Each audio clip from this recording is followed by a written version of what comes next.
არაბული სამყარო ცეცხლშია. ისლამური რესპუბლიკის მხრიდან, ქუვეითიდან ბარეინამდე და არაბთა გაერთიანებულ საამიროებამდე. და რას ამბობს დასავლეთი? თითქმის არაფერს, მაგრამ ახლო აღმოსავლეთს ამაზე ბევრი აქვს სათქმელი. და ჩვენ სწორედ აქ, ჩვენს გადაცემაში, ახლო აღმოსავლეთზე ვისაუბრებთ ამაზე. ხალიდ, ეს მართლაც ძალიან ფეთქებაცაშიში სიტუაცია ახლო აღმოსავლეთში. და ხალხი ბოლომდე ვერ ხვდება, რას უნდა მიაწეროს ის ფაქტი, რომ ირანი ბევრად უფრო ინტენსიურად ბომბავს თავის არაბ მეზობლებს, ვიდრე ისრაელთან აქვს დაპირისპირება, რადგან ისრაელთან იციან, რომ განადგურდებებიან. შეერთებულ შტატებზე კი არ იციან რა იფიქრონ. შემდეგ სწორად აღნიშნეთ, რომ არავინ აქციოს ამას ყურადღებას და არავინ არაფერს ამბობს ამაზე. და მე ვგულისხმობ ირანის თავდასხმებს ამერიკის პრო-დასავლელ არაბ მოკავშირეებს. ეს სიჩუმეა, რაც ამხნევებს ირანის რეჟიმს და აძლევს საშუალებას გააგრძელოს ეს. ჩვენთვის ჩვეულებრივ ამბად იქცა დილით გაღვიძება და იმის გაგება, რომ ბაჰრეინი დაბომბეს, ქუვეითი დაბომბეს, არაბთა გაერთიანებულ საამიროებს დრონებით დაარტყეს და საუდის არაბეთსაც. და თითქოს ეს რაღაცა ჩვეულებრივი ამბავია და მიღებულია. ეს არ უნდა იყოს მიღებული, ეს არასწორია. ესენი ამერიკის არაბი მოკავშირეები არიან და თითოეული თავდასხმა მათზე, თითოეულ ამ ქვეყანაზე კიდევ უფრო ასუსტებს ამერიკის სანდოობას ახლო აღმოსავლეთში. და კარგი ამბავი ისაა, რომ ეს აძლიერებს ისრაელის პოზიციას, რადგან სწორედ ამას ამბობდა ისრაელი, რომ ირანის რეჟიმთან არანაირი შეთანხმება არ მოიტანს სტაბილურობას ახლო აღმოსავლეთში. ირანის რეჟიმი ძალიან საშიშია. ის საფრთხეს უქმნის არა მხოლოდ ისრაელს, არამედ ამერიკას, შეერთებულ შტატებს და ამერიკის არაბ მოკავშირეებსაც. ეხლა კი ყველაფერი, რაც ისრაელს შეუძლია გააკეთოს, არის უბრალოდ დაჯდეს, უყუროს და იმედოვნოს, რომ საერთაშორისო საზოგადოება, განსაკუთრებით ტრამპის ადმინისტრაცია, გამოიღვიძებს და დაინახავს, რომ ეს რეჟიმი ძალიან საშიშია. ეს ძალიან მიზანდასახული რეჟიმია. ეს არის რეჟიმი, რომელიც მიზანდასახულია თავისი მიზნის მისაღწევად. ეს არის რეჟიმი, რომელიც თავს გამარჯვებულად გრძნობს. ეს არის რეჟიმი, რომელიც თვლის, რომ მან დაამარცხა ამერიკის შეერთებული შტატები და დანარჩენი მსოფლიო ბოლო ომის შემდეგ. და ეს არის ძალიან საშიში რამ. ხალიდ, არ არის უჩვეულო, რომ ამერიკის შეერთებულ შტატებში რამდენიმე მილიონი მუსლიმი და მილიონზე მეტი არაბი ცხოვრობს. არაფერს ხედავ, არც დემონსტრაციებს, არც პროტესტს, არც აღშფოთებას არაბ-მუსლიმურ საზოგადოებაში ამერიკის შეერთებულ შტატებში, როცა არაბ-მუსლიმურ ქვეყნებს ურტყამს ექსტრემისტული სპარსული შიიტური რეჟიმი. ესეც საინტერესო საკითხია, საქმე არ არის იმაში, რომ ამერიკაში და დასავლეთში მცხოვრებ არაბებს და მუსლიმებს არ აინტერესებთ საკუთარი ქვეყნები. მათ არ აინტერესებთ საკუთარი რეჟიმები. ისინი არ აიგივებენ თავს რეჟიმებთან. და ირონიულად ისინი ეწინააღმდეგებიან რეჟიმების პრო-დასავლურ მიდგომას. ისინი ეწინააღმდეგებიან ან არ მოსწონთ ის ფაქტი, რომ ეს რეჟიმები დაკავშირებულია ამერიკის შეერთებულ შტატებთან, სადაც თავად ცხოვრობენ. და ეს ყოველთვის იყო ამ მთელი სიტუაციის ერთ-ერთი დიდი ირონია. ხედავთ, რომ ამ არაბებიდან და ამერიკელებიდან ბევრი იქს ხედან. მათ საკუთარი ქვეყანა დატოვეს. ისინი თავიანთი ქვეყნებიდან ემიგრაციაში წავიდნენ მძიმე ეკონომიკური მდგომარეობის, დიქტატურის, თავისუფალი პრესის არარსებობისა და დემოკრატიის ნაკლებობის გამო. მაგრამ როცა ისინი ამერიკის შეერთებულ შტატებში ჩავიდნენ, აღარ აინტერესებთ. ისინი არაფერს აკეთებენ იმისთვის, რომ თავიანთ ქვეყნებში დემოკრატია, სიტყვის თავისუფლება და მედიის თავისუფლება წაახალისონ. ისინი უბრალოდ გვერდზეს ხედან და არაფერს აკეთებენ. და რაც უარესია, როგორც აღნიშნე, ბევრ შემთხვევაში ისინი კიდევ უფრო ექსტრემისტები ხდებიან. და ისინი ეწინააღმდეგებიან იმას, რომ მათი მმართველები და მთავრობები პრო-დასავლურები არიან. და ეს არის, რადგან როგორც თქვენ იცით, ეს ძალიან კარგი საკითხია, რომელიც თქვენ წამოწიეთ. და მე ვფიქრობ, რომ იცით, დროა გამოვიღვიძოთ, ეს უნდა იყოს გამოფხიზლების ზარი.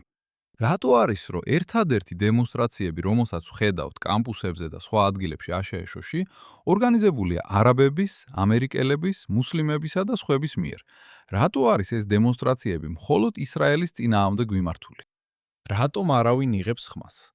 მე იქ არ ვხედავ არც პროირანულ და არც ანტიირანულ რეალურ პროტესტებს. მე არ ვხედავ ქუვეითელ ნაციონალისტებს, რომლებიც აშშ-ში ცხოვრობენ. რომლებიც შეშფოთებას გამოხატავენ. მე არ ვხედავ სპარსეთის ყურის ქვეყნებიდან ხალხს, რომლებიც ხმას იღებენ. კი, რამდენიმე ადამიანი არის, მაგრამ მას მასშტაბურად ვერ ნახავ. ამ ქვეყნებს თავს ესხმიან და დროა რომ ტრამპის ადმინისტრაციამ და სხვებმა ამერიკაში გააცნობიერონ, რომ ეს ძალიან საშიში თავდასხმებია ამერიკის მოკავშირეებზე, ამერიკის არაბ და მუსლიმ მოკავშირეებზე ახლო აღმოსავლეთში. და თუ ჩვენ მივცემთ ირანის რეჟიმს უფლებას, რომ დაუსჯელად დარჩეს, ეს გზავნილია ირანის რეჟიმისთვის და მისი ტერორისტული მარიონეტული დაჯგუფებების ქსელისთვის, რომ ეს ნორმალურია. შეგიძლია გააკეთო რაც გინდა. შეერთებული შტატები ძალიან სუსტია. ისრაელი არ ჩაერევა. არავინ მოვა და არავინ დაგეხმარება. იცით, დასავლეთი უბრალოდ ვერ ხვდება იმას, რასაც ახლო აღმოსავლეთი ძალიან კარგად ხვდება. და ეს არის ის, რომ ირანის რეჟიმი ამჟამად იმარჯვებს. ისინი იმარჯვებენ, რადგან გადარჩნენ ორი მთავარი ძალის წინააღმდეგ. მთავარი რეგიონული ძალა ისრაელი, მთავარი გლობალური ძალა შეერთებული შტატები, უპრეცედენტო საჰაერო ძალა, საზღვაო ძალა. და ისინი გადარჩნენ. რეჟიმი ჯერ კიდევ უცვლელია. ეხლა ჩვენ არ ვიცით მოსაბა ხამენეი ცოცხალია თუ არა. არსებობს ნიშნები, რომ ის აღარ არის ცოცხალი. და ყველაზე ბოლო სხვადასხვის, რომელიც გუშინდელ არაოფიციალურ სატელეფონო საუბარში გამიზიარა დოქტორმა ჰაროლდ როუდსმა, ისლამური კულტურის ერთ-ერთმა დიდმა ექსპერტმა, რომელმაც მითხრა, რომ დაკრძალვაზე თეირანში ჩვეულებრივ გარდაცვლილის ვაჟი წერილს წერს, ან წერილს უძღვნის მამას. და ის იქ არ იყო. თეირანში თქვენს, რომ მოსტაფა იქ არ იყო, რადგან მის სიცოცხლეს საფრთხე ემუქრება. ეს მართლაც ბევრ კითხვას აჩენს იმის შესახებ, ცოცხალია თუ არა აიათოლას ყოფილი აიათოლას ვაჟი. და ფაქტობრივად, რომ ირანის ისლამური რევოლუციის გუშაქთა კორპუსი, სამხედროებია, სამხედრო მაფია, იდეოლოგიურად უკიდურესად რადიკალური მაფია, არის ხელისუფლებაში. მაგრამ საბოლოო ჯამში რეჟიმი დგას, მათ აქვთ იარაღი, მათ აქვთ ასიმეტრიული ომის წარმოების შესაძლებლობა. მათ აქვთ ყველაზე განვითარებული საერთაშორისო ტერორისტული ქსელი. და ისინი ყველა თვალსაზრისით კვლავ დგანან და იბრძვიან. და ჩემი შეფასებით, ბევრ ფრონტზე ისინი იმარჯვებენ. იცი დენ, მთელი ეს საუბარი იმის შესახებ, ცოცხალია თუ არა მუჯთაბა ხამენეი, ვფიქრობ, არ არის მნიშვნელოვანი. ამას რეალურად მნიშვნელობა არ აქვს. მისი მამა გარდაიცვალა, მაგრამ რეჟიმი ისევ იქაა. და მნიშვნელობა არ აქვს, ის ცოცხალია თუ მკვდარი, დიდად არაფერს შეცვლის. ეს პირადი საკითხი არ არის. ეს არც მუჯთაბას და არც მის მამას ალი ხამენეის არ ეხება. ეს ეხება რეჟიმს, რომელიც თითქმის 50 წელი არსებობს, ღრმად ფესვგადგმულია და ძალიან ძლიერი ფესვები აქვს ირანულ კულტურასა და პოლიტიკაში. ის იქაა და ძალიან ძლიერი იდეოლოგია. შეგიძლია მოკლა ალი ხამენეი. შეგიძლია მოკლა მისი შვილი. ეს დიდად არაფერს ცვლის, რადგან რეჟიმი, მისი საფუძვლები იქაა და ეს ძალიან მნიშვნელოვანი. ამიტომ ვფიქრობ, რომ ეს მთელი დისკუსია ნამდვილად არარელევანტურია. არ აქვს მნიშვნელობა, ეს არაფერს შეცვლის. თუნდაც ხვალ დილით გამოაცხადონ, რომ მუჯთაბა ხამენეი აღარ არის, ვფიქრობ, რომ ირანის ხელმძღვანელობა გაიღვიძებს და იტყვის, ეხლა უნდა შევცვალოთ მიდგომა, მუჯთაბა აღარ არის. ეხლა უნდა ვაღიაროთ ისრაელის არსებობის უფლება. ეხლა ჩვენ მივატოვებთ ჩვენს მარიონეტულ დაჯგუფებებს, ეხლა ამერიკელების მიმართ რბილ პოზიციას დავიკავებთ. არაფერი შეიცვლება. მე ამას ვიმეორებ, იცით, უკვე მრავალი წელია ამას ვამბობ. ირანის რეჟიმისთვის და მის ტერორისტული მარიონეტული დაჯგუფებებისთვის ეს არ ეხება კონკრეტულ ლიდერებს. ეს არ ეხებათ, იცით, ისინი ლიდერებს არც შესცქერიან და არც ეთაყვანებიან. ლიდერი მიდის, ვიღაც სხვა მოდის, რეჟიმი რჩება, იდეა რჩება, იდეოლოგია რჩება, ეს ხამასის მაგალითზე ვნახეთ, ანუ ისრაელმა ხამასის ლიდერების უმეტესობა მოკლა, შეიცვალა ხამასი, არა. ჰეზბოლას ბევრი ლიდერი, მათ შორის ჰასან ნასრალაც მოკლეს. შეიცვალა რამე. ეს არაფერს შეცვლის. მოდი შევწყვიდოთ ეს მთელი საუბარი იმაზე, მუჯთაბა ცოცხალია თუ მკვდარი და რა შედეგები ექნება ამას. არაფერი შეიცვლება. და ვფიქრობ, იცით, ესე უნდა მიუდგეთ ამ მთელ იდეას. და ვფიქრობ, იცით, ის ფაქტი, რომ თქვენ ესეთ რეჟიმთან აწარმოებთ მოლაპარაკებებს, უბრალოდ ესეთ რეჟიმთან მოლაპარაკება, უკვე გამარჯვებაა რეჟიმისთვის. როგორც კი მოლაპარაკებებს იწყებთ, ეს ნიშნავს, რომ ისინი ლეგიტიმურები არიან. პირველ რიგში თქვენ მათ ლეგიტიმაციას აძლევთ. და მეორეც, ეს არის აღიარება იმისა, რომ თქვენ ვერ მიაღწიეთ თქვენს მიზნებს ბრძოლის ველზე. თქვენ საბოლოოდ იძულებული გახდით მოლაპარაკებების მაგიდასთან მისულიყავით, რადგან თქვენ, ამერიკა და ისრაელი ომში ჩაერთეთ ამ რეჟიმის გასანადგურებლად, მისი სამხედრო შესაძლებლობების გასანადგურებლად, ბირთვული იარაღის შეძენის ჩეჩერებისთვის. და საბოლოოდ ამას ვერ მიაღწიეთ. ამიტომ ეხლა იძულებული ხართ არა მხოლოდ მოლაპარაკება აწარმოოთ, არამედ შეთანხმებასაც მოაწეროთ ხელი. და სისუსტე. სრულიად სწორია, სწორედ ამას ვერ ხვდებიან დასავლელები, რომ როგორც კი სამხედრო ვარიანტს უარს ამბობ და მოლაპარაკებებზე გადადიხარ, სწორედ მაშინ იგებენ ისინი. მეუბნები, რომ ირანის სამხედრო საზღვაო ძალები გაანადგურე. მეუბნები, რომ მათი ბალისტიკური რაკეტების უმეტესობა გაანადგურე. შეწყვიტე, ეს არაფერს ნიშნავს. ირანის რეჟიმმა გაიმარჯვა. მისმა ტერორისტულმა მარიონეტებმა გაიმარჯვეს. ჯერჯერობით არ ვამბობ, რომ მათი დამარცხება შეუძლებელი. უბრალოდ ვამბობ, რომ ამ მიდგომით, როგორც იცით, ჯოხისა და სტაფილოს მეთოდით, ხან მოლაპარაკება მათთან, ხან მოლაპარაკების შეწყვეტა, მერე თქმა, რომ ისინი მატყუარები, ნაბიჯურები და ნაგავები არიან. და პოლიტიკა უნდა იყოს მკაფიო, უნდა იყოს მტკიცე, უნდა იყოს თანმიმდევრული და არ უნდა გვითხრა დილით, რომ შეიძლება შეთანხმებას მივახციოთ. და დღის ბოლოს, ან ღამით, ან საღამოს გვითხრა, რომ ისინი მატყუარები და ნაგავები არიან. საუბრობთ იმაზე, როგორ იყო ეს ამერიკელებისთვის. ეს არის გზავნილი ამერიკელებისთვის. ეს არის გზავნილი ამერიკელებისთვის. თქვენ უნდა იყოთ თანმიმდევრული ამ რეჟიმთან ურთიერთობაში. ვერ შეძლებთ ურთიერთგამომრიცხავი განცხადებების გაკეთებას. ეს არ მუშაობს. მოусმინეთ, ისწავლეთ ირანის რეჟიმისგან. ისწავლეთ არაბებისგან, სხვათა შორის ისინი ძალიან ნათლად საუბრობენ. ისინი ძალიან ნათლად საუბრობენ. ისინი ძალიან თანმიმდევრულები არიან. ისინი არ ცვლიან თავიანთ გზავნილებს. და იცით, ისინი უბრალოდ პირდაპირ ამბობენ ყველაფერს. და ვფიქრობ, სწორედ აქ უშვებენ შეცდომას ტრამპის ადმინისტრაცია, ამერიკელები და სხვები. უნდა იყო ძალიან მკაფიო, ძალიან მტკიცე და ეს ნათლად დააფიქსირო. ეს არის ჩვენი მიზნები, ეს არის ჩვენი მოთხოვნები, თქვენ უნდა მიიღოთ ისინი. ჩვენ დებთ შეთანხმებას თქვენთან. თუ არ მიიღებთ მათ, ეს ომია სანამ არ გაგანადგურებთ. ასე უნდა იყოს. სულ ესა, სხვა ვარიანტს ვერ ვხედავ.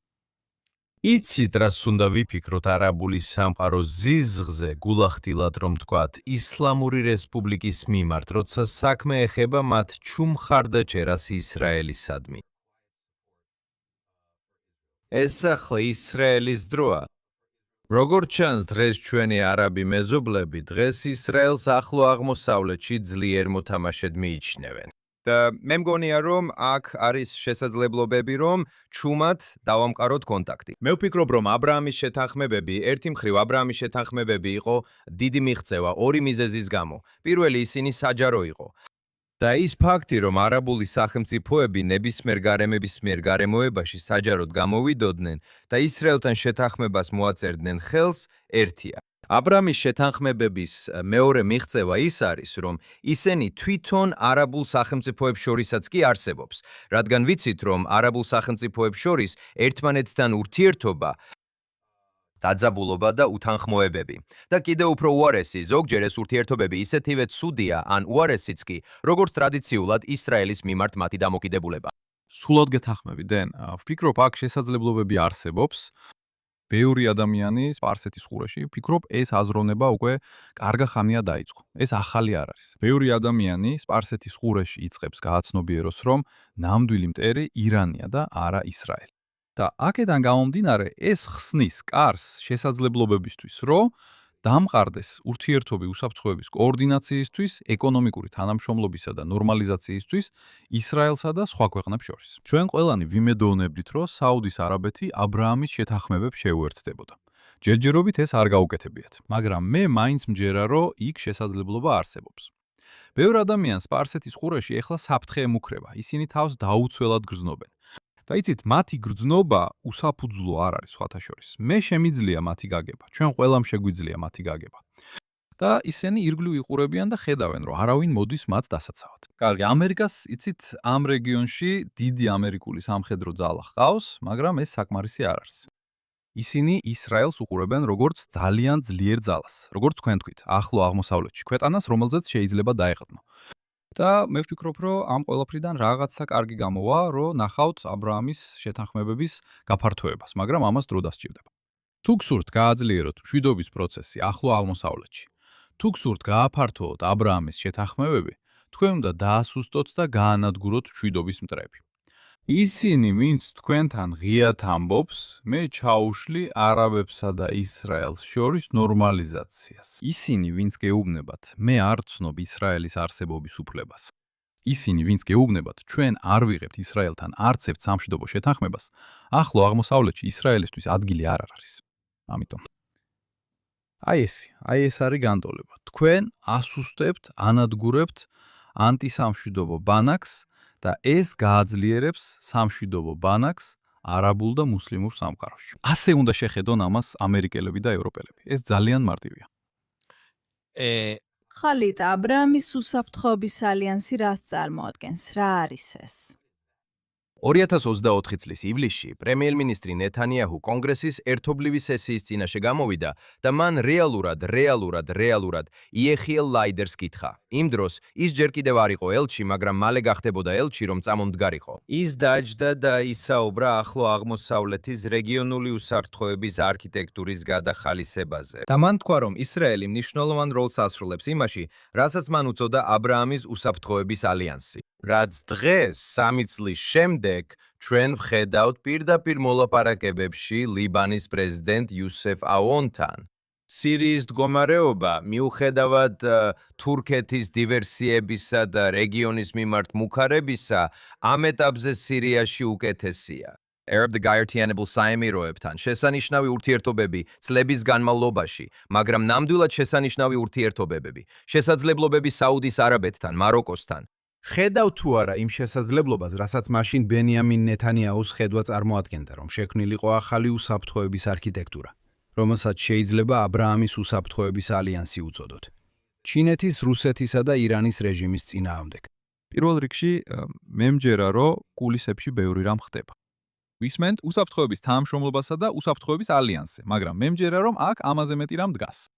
და მე მჯერა, რომ ამაში უფრო მეტი ქვეყანა მონაწილეობს, რომლებსაც ისრაელთან დიპლომატიური ურთიერთობები არ აქვთ და ეს კარგი ამბავი. როგორ გამოვიტანოთ ეს ყველაფერი საჯაროდ?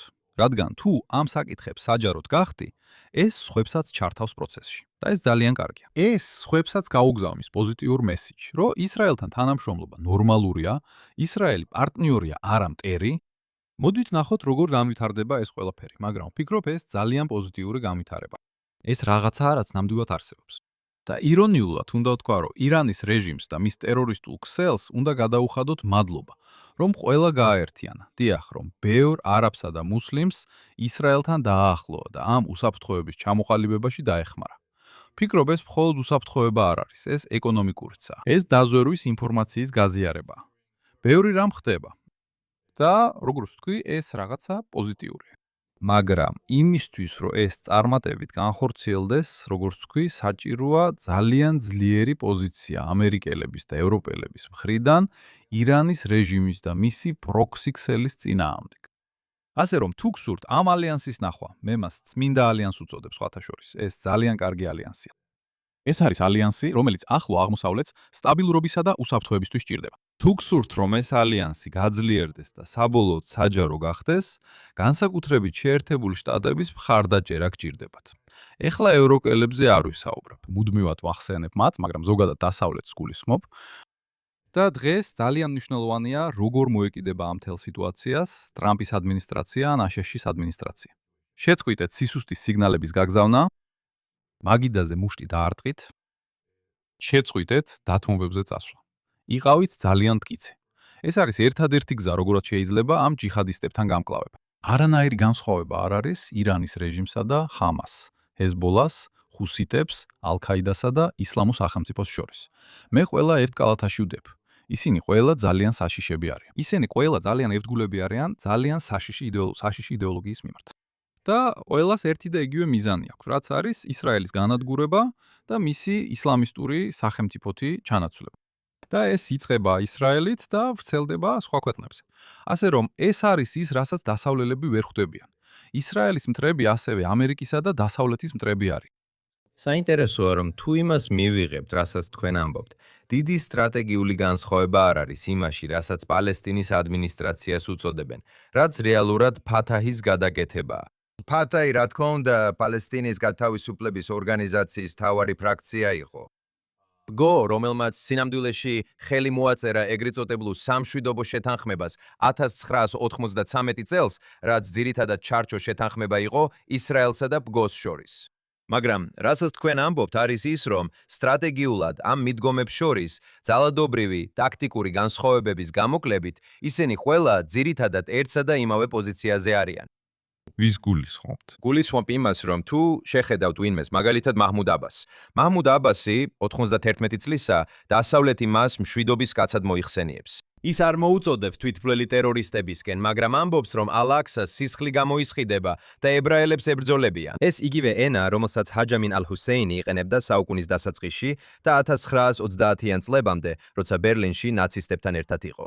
ამიტომ ვფიქრობ, დასავლეთი თავს ითხოვებს, როცა ფიქრობს, რომ თუ მათი ოპონენტები Brooks Brothers-ის კოსტიუმებსა და ჰალსტუხებს ატარებენ და არაფერს ამბობენ. ან თუ ისინი აბუ მუჰამედ ალ-ჯოლანის, ოსამა ბინ ლადენის, ან ალი ხამენეის გვანან, თითქოს ისინი მართლაც მშვიდობის მოყვარე ადამიანები არიან. აი, სწორედ აქ იყო პალესტინელთა სტრატეგია ყოველთვის ძალიან წარმატებული. თქვენ ეუბნებით დასავლელებს იმას, რაც მათ მოსწონთ და ისინი მაშინვე გიღებენ გულს, გიხსნიან ჯიბეებს და საფულეებს და გეუბნებიან, აი ფული. და პალესტინის ავტონომია არ არის გამონაკრისი. იასირ არაფათმაც სწორედ ეს ხრიკი გამოიყენა. მან ისწავლა, რომ თუ ამერიკელებს და ევროპელებს სწორ სიტყვებს ეტყვი, იცი, შენი ბანკის ანგარიშები აივსებ. ეს ბიზნესისთვის კარგია. ხო, ეს ძალიან კარგია ბიზნესისთვის და მართლაც იცი, ის გახდა ერთ-ერთი ყველაზე მდიდარი პალესტინელი დედამიწაზე, თუ არა ერთ-ერთი ყველაზე მდიდარი არაბი. და მაჰმუდ აბასი ამ მიმართულებით მიყვება, მაგრამ აქ ორი მნიშვნელოვანი საკითხია. პალესტინის ავტონომია დღეს ძალიან უმნიშვნელოა. არავინ ირებს მათ სერიოზულად. ისინი ძალიან სუსტები არიან. ისინი თითქმის კორუმპირებულები არიან. ბოდიში ისინი ძალიან კორუმპირებულები არიან და თითქმის გაკოტრებულები. ფინანსურად ისინი არ იხდიან. ეს იმიტომ, რომ ევროპულმა ქვეყნებმა და ამერიკამ შეწყვიტეს მათი წლიური გადახდები. ეს იმიტომ, რომ ისინი პატიმრების ოჯახებს უხდიან და ასევე უხდიან მათ, ვინც კლავს, მათ უხდიან მკვლელობისთვის და ასე შემდეგ. მაგრამ როგორც თქვი, პალესტინის ადმინისტრაცია ძალიან სუსტია. ის არარელევანტურია. არავინ არ იქვამს მათ სერიოზულად. პალესტინელთა უმეტესობა მაჰმუდ აბასის გადადგომას ითხოვს. ისინი არ განიხილებიან როგორც ჰამასის სიცოცხლის უნარიანი ალტერნატივა. სინამდვილეში ჰამასი ძალიან პოპულარულია პალესტინის ადმინისტრაციის კორუფციისა და ცუდი მმართველობის გამო. ეს ყოველთვის ასე იყო. მაგრამ დასავლელები არ სურთ ამის მოსმენა. დასავლეთში არსებობს ესეთი წარმოდგენა, რომ თუ მაჰმუდ აბასი ტერორიზმში არ არის ჩართული და სწორ რამეებს ამბობს, მაშინ ეს შესანიშნავია. ის მშვიდობის პარტნიორია. არა, ის არ არის მშვიდობის პარტნიორი. პირველ რიგში იმიტომ, რომ მას საკუთარი ხალხის შორის ავტორიტეტი არ აქვს. ის 91 წლისა, ის უკვე 21 წელია, 4 წლიანი ვადის განმავლობაში პოსტზე იმყოფება, ის 2005 წლის იანვარში აირჩიეს. ის ჯერ კიდევ იქა. ეხლა ის თავის შვილს ამზადებს, რომ შეცვალოს იგი იასერ აბასი. და მეორე, ან მაჰმუდ აბასი, კარგი ინგლისურად, კარგ რაღაცებს ამბობს, მაგრამ არაბულად მისი გზავნილი სრულიად განსხვავებულია. არაბულ ენაზე მაჰმუდ აბასის, პალესტინის ადმინისტრაციის, ის მედიასა და სხვა ლიდერების გზავნილი ძალიან ნეგატიური. ის კვლავაც აღიქვამს ისრაელს მტრად. ისრაელი არ არის წარმოდგენილი როგორც პოტენციური მშვიდობის პარტნიორი. არ ვამბობ, რომ ისრაელის კრიტიკა არ შეიძლება, მაგრამ ის, რასაც პალესტინის ავტონომია და სხვები აკეთებენ, არის ისრაელის დელეგიტიმაცია და ებრაელების დემონიზაცია იმ დონემდე, რომ პალესტინის ავტონომია ისრაელელთან მოსაუბრედაც კი აღარ უნდა გამოჩნდეს. ამიტომ ვტყიალებთ ამ მანკიერ წრეში, იყო ახლად არჩეული წევრი პალესტინის რევოლუციური საბჭოსი, რომელიც სხვათა შორის საებერეკატის მომაპარაკებლის ქალიშვილი ყოფილი, ანუ გულისხმობ, მან ბოლო დროს ბევრი პალესტინელის თვალში დიდი დანაშაული ჩაიდინა. მან თქვა, რომ პალესტინური ნარატივის გასავრცელებლად ვფიქრობ, ჩვენი გზავნილები ისრაელის საზოგადოებას უნდა მივმართოთ. და ეხლა მას ადანაშაულებენ ნორმალიზაციის ხელშეწყობაში, მას მოღალატედ მოიხსენიებენ. ზოგიერთი ადამიანი ითხოვს, რომ ის ციხეში გაგზავნა, უნდა დააკავო. და ყველაფერი, რაც მან გააკეთა, იყო ის, რომ თქვა, იქნებ ისრაელის საზოგადოებას მივმართოთო, მან არასდროს უთქვამს, რომ რაიმე დათმობაზე წასვლას აპირებს. მას არასდროს უთქვამს, რომ ისრაელის არსებობის უფლებას აღიარებს. მან რეალურად თქვა რაღაც ისეთი, რაც პალესტინელებისთვის კარგია. მოდით პირდაპირ ისრაელის საზოგადოებას მივმართოთ. არაფერია ცუდი იმაში, თუ გვინდა დავარწმუნოთ ისინი, რადგან მათი დარწმუნება გჭირდება. ეს უბრალოდ გაჩვენებთ, რამდენად რადიკალიზებულია პალესტინის ისტორია. და ვინ არის ამის პასუხისგებელი? მაჰმუდ აბასი და პალესტინის ავტონომია. ისინი არ ცვლიან თავიანთ გზავნილს, რიტორიკა ძალიან ცუდია, ის ძალიან ანტიისრაელურია. და ეს არის ის, რაც საბოლოოდ პალესტინელებს ჰამასისა და ჯიჰადისტების გახსნილ მკლავებში აგდებს. ხო, ეს ნამდვილად გაკვეთილია ახლო აღმოსავლეთის კულტურებში, რაზეც საუბრობთ. ახლა ირანის საკითხს დაუბრუნდეთ. ჩანს, რომ მართლაც სხვა გზა არ არსებობს, გარდა იმისა, რომ გაანადგურო და დაშალო ისლამური რესპუბლიკის რეჟიმი. ეხლა დონალდ ტრამპი ამას აკეთებს სპარსეთის ყურის, ჰორმუზის სრუტისა და ომანის ყურის პორტებზე თავდასხმით. თუ შეხედავთ თავდასხმებს ბანდარ აბასისა და ბუშერის პორტებზე, ყველა ამ ადგილას და კიდევ დაახლოებით 6 სხვა წერტილზე, ის სურს, რომ ეკონომიკურადაც და სამხედრო თვალსაზრისითაც დაახჭოს ისინი და არ მისცეს საშუალება რაიმე რეალური ქმედება განახორციელონ სრუტის წინააღმდეგ. ამიტომ ფიქრობ, ამას შეგვიძლია ტრამპის სრუტის სტრატეგია უწოდოთ, თუ გნებავთ. თქვენ როგორ ფიქრობთ, რამდენად ეფექტური შეიძლება იყოს ეს, იმასთან შედარებით, რაც უკვე მოხდა, მათ ფლოტი მთლიანად გაანადგურეს. მათ გაანადგურეს, რაც კი საჰაერო ძალები ჰქონდათ, მაგრამ რეჟიმი მაინც დგას. არის თუ არა არგუმენტი, რომ შესაძლებელია მათზე ეკონომიკურად ისეთი ზეწოლა მოახდინო, რომ შიდა ჩამოშლა ან კოლაფსი გამოიწვიო. მოусმინე დენ, ვფიქრობ, იცი ერთადერთი ისაა, რომ მე არც სამხედრო სტრატეგი ვარ და არც ექსპერტი. შეგიძლია გაანადგურო საზღვაო ძალები. შეგიძლია გაანადგურო იმდენი სამხედრო ბაზა, რამდენიც გინდა. დღის ბოლოს ამას დრო დასჭირდება. და ერთადერთი გზა რეჟიმის შეცვლისთვის არის რეჟიმის მის იმდენად დასუსტება, რომ ჩვეულებრივმა ირანელებმა თავი საკმარისად თავდაჯერებულად იგრძნონ, რომ ამ რეჟიმის წინააღმდეგ გააჩნდნენ. ესაა ერთადერთი გზა. გინდა რომ ირანელებმა აიღონ კონტროლი. ამიტომ ფიქრობ, იცი, კარგი, შენ ანადგურებ მათ სამხედრო შესაძლებლობებს, საჭიროა გააძლიერო ეკონომიკური სანქციები მათ წინააღმდეგ, მაგრამ ამას დრო სჭირდება. რაც მათ უხებს ისაა, რომ ჯერ კიდევ ვერ ვხედავ, იცი, ადგილობრივ ძალებს, რომლებიც გამოვიდოდნენ და იტყოდნენ, რომ ჩვენ გვინდა, იცი, ამ რეჟიმის წინააღმდეგ ავდგეთ, გვინდა გადატრიალება მოვაწყოთ. ამის ნიშნები არ ჩანს. და ეს მათ უხებს. ქურთები მზად იყვნენ ამისთვის, მაგრამ როგორც მე გავიგე, ამერიკელებმა თურქების ზეწოლის გამო ეს ინიციატივა ჩაახშეს. ეს რეალურად ხდებოდა ჩრდილოეთ ერაყში, ქურთების ავტონომიურ რეგიონებში და ირანისა და ერაყის საზღვარზე ათასობით შეიარაღებული ქურთი იყო. ისინი მზად იყვნენ დაეწყოთ მოქმედება იმ იმედით, რომ ირანში დომინოს ეფექტს შექმნიდნენ, მაგრამ სამწუხაროდ ეს არ მოხდა. და ყველაფერი, რაც შეგვიძლია გავაკეთოთ, არის იმედი ვიქონიოთ, რომ სამხედრო და ეკონომიკური ზეწოლა ირანის რეჟიმზე მას დაასუსტებს. იმ დონემდე, რომ ერთ დღეს ვიხილავთ, ირანელები მასობრივად გამოვლენ ქუჩებში და საბოლოოდ გადატრიალებას მოაწყობენ ამ რეჟიმის წინააღმდეგ და შეცვლიან მას. სხვა ალტერნატივას ვერ ვხედავ. ამ რეჟიმის მოცილების სხვა გზას ამ ეტაპზე ვერ ვხედავ. სამხედრო ზეწოლა უნდა გაძლიერდეს. ეს არის ერთადერთი გზა. ეკონომიკური ზეწოლაც უნდა გაძლიერდეს და არ უნდა იგზავნებოდეს ურთიერთსაწინააღმდეგო გზავნილები. ერთ დღეს გინდათ მათთან ხელშეკრულების გაფორმება, შემდეგ აღარ გინდათ. მე ამბობთ, რომ ხელშეკრულება ძალადაკარგულია. ასე არ მუშაობს ეს ყველაფერი. უნდა იყოთ თანმიმდევრული, როცა საქმე ეხება ამ ტერორისტებს, ამ ჯიჰადისტებს. რადგან ეს არის ერთადერთი გზა, რომ მოიპოვოთ ირანის ხალხის და ახლო აღმოსავლეთის სხვა ხალხის ნდობა, რომლებიც ეწინააღმდეგებიან ირანის რეჟიმს და მის პროქსებს. აი ესეა, თანმიმდევრულობა, მიზანდასახულობა, სიცხადე, მიზანდასახულობა და სტრატეგიული მოთმინება. აბსოლუტურად. აი ესეთია დღევანდელი ახლო აღმოსავლეთი. ეს არის ირანი. ეს არის სტრატეგია, რომელიც უნდა იქნეს მიღებული ისლამური რესპუბლიკის წინააღმდეგ.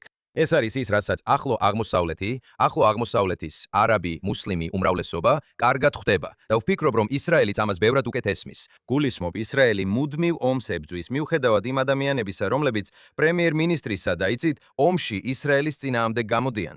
მაგრამ ეს არის გადარჩენისა და წარმატების გზა ამ რეგიონში, სადაც მუდმივი ომი ნორმაა და არა გამონაკლისი.